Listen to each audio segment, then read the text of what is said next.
much more.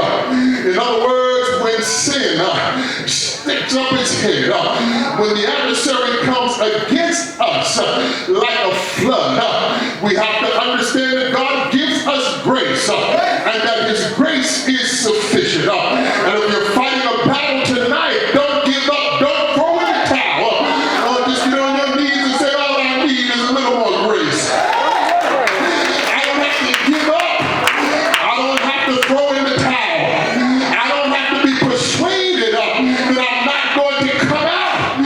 If you hold on, God is going to turn it around. If you hold on, God is going to fix the problem. If you hold on, God is going to bless you just like he said that he would. And so here in our text, we have to understand something about Jacob. The word of God said that he's a supplanter. He's a schemer. And the one thing that we ought to know about Jacob is the one desire that he had was that he wanted to be blessed. He spent his life trying to be blessed. He spent his life looking for blessings that can only come from God. Don't you remember how he schemed against his brother and took his birthright? It wasn't that he wanted to hurt his brother. He just wanted to be blessed. Don't you know how you schemed against somebody sometime just because you want to be blessed? You know how you step on toes, stab folk in the back, gossip and say things that you ought not say, simply because you want to be blessed. He was a schemer. He was a supplanter.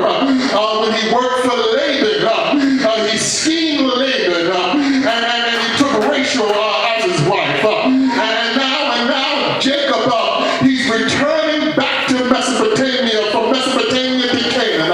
And he's about to beat his brother Esau. But he recognized that he schemed Esau out of his blessing. And whenever you steal somebody's blessing, whenever you take something that doesn't belong to you, whenever you're not where you're supposed to be because you didn't get there the right way, there's always in the back of your mind the idea that the tables are going to turn. And so now Jacob is going back to Canaan, and he's afraid of Esau because he did Esau wrong. Touch about 2 or 3 people, say, don't do me wrong. Pray for me, but don't do me wrong. Bless me, but don't do me wrong. Whatever you do, just don't do me wrong. So now he's about to meet Esau. The word of God said he comes down the brook Jabbok. There he divides his camp because of Esau remembers what I did to him. He's surely going to want his revenge. And then now Jacob, he's about to go down for a night's sleep. And it's interesting how when you want to be blessed, it's interesting how when you're really seeking God, it's interesting how when you're not where you ought to be, that sometimes it robs you of your sleep. You don't have indigestion. You don't have to go to the bathroom. You're just having a bad night because you didn't do what you're supposed to do. You didn't say what you were supposed to say to your brother or your sister. You didn't treat that person right, and sometimes in the midnight hour, it comes back to haunt you. So now Jacob separates his camp, and now he's trying to lay down for a little sleep. The word of God says about the midnight hour. I only thought freaks came out at midnight. But it's about the midnight hour.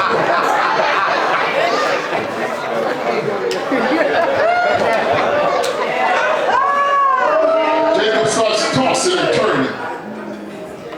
About the midnight hour, the word of God says that Jacob understands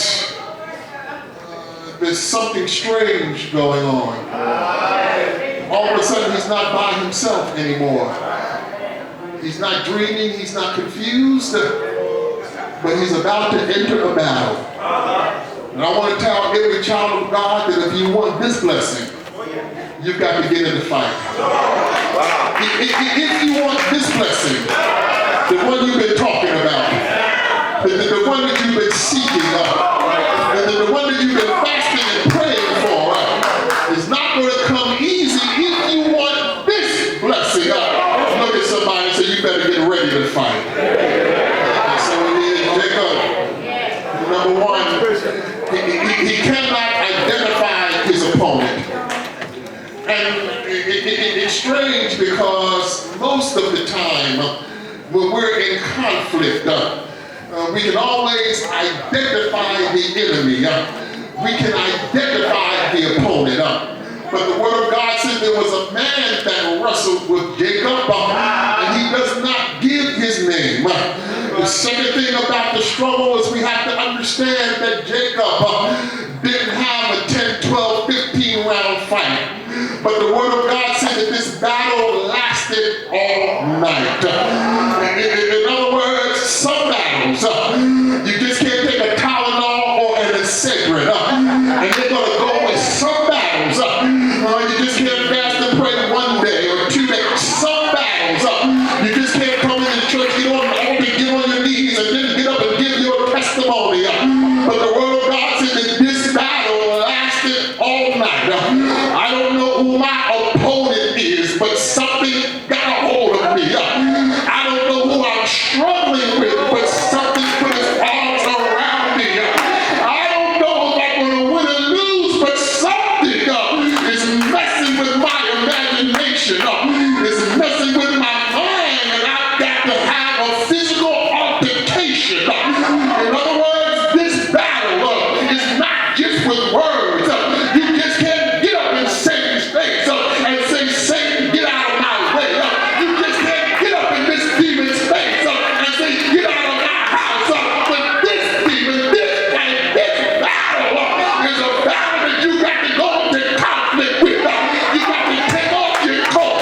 You got to take off your glasses. You got to get ugly and get ready to wrestle all night long.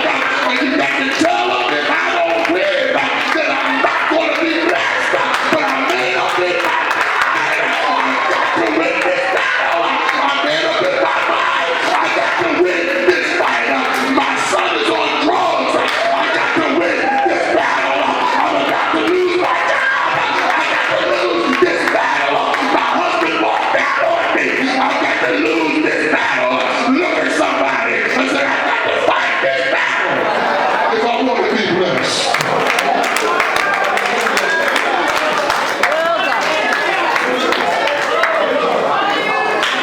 Understand this. And Jacob wrestles through the night. One amazing point is that Jacob Yes, sir. never gave up. Watch your voice. And he didn't give up because his enemy did not destroy him. It's one thing to be losing a fight. Yes, sir. It's one thing to get bloodied and beaten down. But as long as you can hold your own, you'll stay in the fight. As long as you've got strength, you'll stay in the fight. As long as you can see daylight, you will stay in the battle. And so the opponent did not destroy him. And Jacob recognized something about his opponent. He recognized that his opponent was stronger than he was. It's amazing sometimes when you get into a battle and your opponent is bigger and stronger that you got to change your strategy. Sometimes you can't come against him the way you thought you could. And so when David is fighting Goliath, they say, David, take the spear of Saul, take his shield, but David said, no, I got a different strategy. You see, in this battle, look at somebody and say, I got to use my own stuff. In this battle, I can't use your testimony. In this battle, I can't use your song. In this battle,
Spiritual warfare.